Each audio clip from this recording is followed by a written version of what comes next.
Hello and welcome to Season 3, Episode 8 of Free Speech, the Naturally United podcast, where we talk about things that affect not only our environment, not only space, but everything else beyond that. And today we have just that for you. We're going to be talking about ozone depletion, which is one of the most pressing environmental issues of our time, and something that a massive global priority has been made in order to prevent. So the definition of ozone depletion is colorless, unstable toxic gas with a pungent odor and powerful oxidizing properties formed from oxygen by electrical discharges or ultraviolet light. It differs from normal oxygen in having 3 atoms in its molecule, O3, not O2, and ozone depletion is obviously the process of that going away. And so, in 2019, the ozone hole was the smallest since first observed in the late 1970s, and this is very influential as a result of the idea that ozone depletion is linked to increases in cancer rates, and the ozone layer prevents harmful UV wavelengths. So the reason the ozone has been recovering is as a direct result of the Montreal Protocol, which was signed in 1987, and it banned the use and production of chemicals that are harmful to the ozone. Although we haven't perfectly enforced it, it's made a massive difference. And the initiative with that is that by the year 2075, hopefully we'll return to our normal levels. And so the way that the ozone is processed, the step-by-step that it comes to life, is that oxygen molecules are photolyzed and then yield 2 oxygen atoms. And then after that, the ozone and oxygen atoms are continuously interconverted until solar UV breaks ozone and the oxygen atom reacts with the oxygen molecule. And as a result of that, the ozone is lost by a reaction of the oxygen atom or the ozone molecule with each other. And then some trace gas, such as chlorine, also is emitted as a result of that. And so after all of that process, basically what we have is this. Using excess chemicals that can deplete the ozone can cause the sun to hit Earth in a very different light than we are accustomed to. If the ozone depletion were to continue for a very long time, it would be very difficult for humans to survive in our current state. And of course we could adapt, but there is some value in keeping Earth the way we found it when it comes to the ozone. In looking into the 5 major things that affect humans most, there are more than 5 things that ozone depletion causes, but these are the 5 that you should really keep your eyes out for. So the first one, it's rather obvious given what I said in the earlier part of this video, is increased UV. And so the ozone absorbs UVB radiation, and so decreases exponentially based on the path of light and density of that layer can cause people to have an excess amount of sun beam down on them.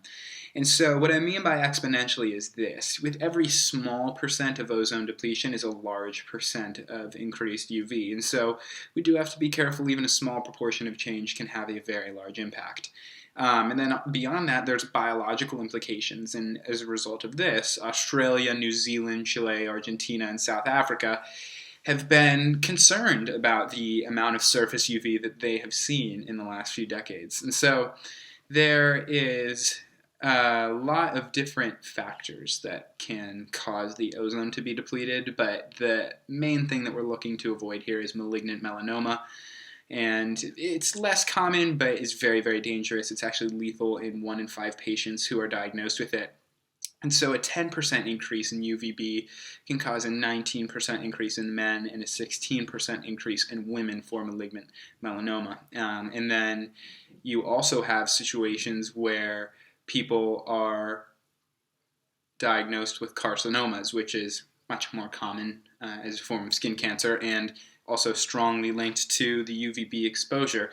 And it causes transcription errors when DNA replicates itself rapidly. And so epidemiologists and their community of scientists, they believe that with every 1% decrease of stratospheric ozone, their cancer for carcinomas increases by 2%. 1-to-2 ratio, a bit more than melanoma. And so these two together are a very big indication that it is important for humanity to protect the ozone at all costs, really. These are diseases that we do not want to inflict upon people, especially if we can control it with the chemicals that we use to create our products. And so beyond that, you have the tropospheric ozone. And so increased surface UV can endanger young children, the elderly, and also asthma patients as well.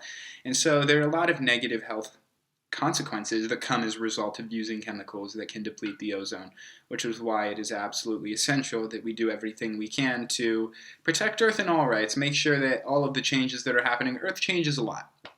Earth has had asteroids hit its surface that completely changed the geographic makeup of the entire world. And we know that the continents are moving. Things are not going to be the same. But what we have to be very, very cautious of is that doing things very rapidly, changing the ozone rapidly, the ozone changes, but changing it very quickly is going to be detrimental to the health of people in the future. And that's why it's worthwhile to protect. That's why this video is worth recording. And the biggest implications honestly fall to animals, crops, plants. They are very, very negatively affected by ozone depletion, and so there are potential unforeseen consequences beyond that. We really don't know what will happen as we continue to push the boundary of how much the ozone is depleted.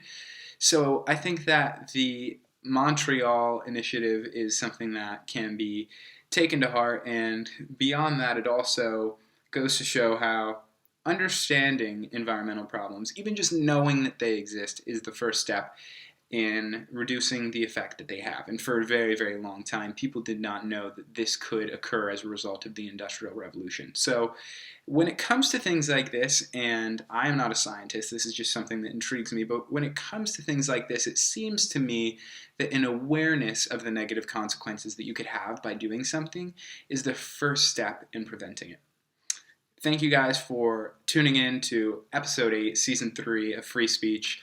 We have 2 very, very exciting episodes for the cap of this season, and then we'll get started with Season 4, which we have a lot of really, really awesome research already done for that as well.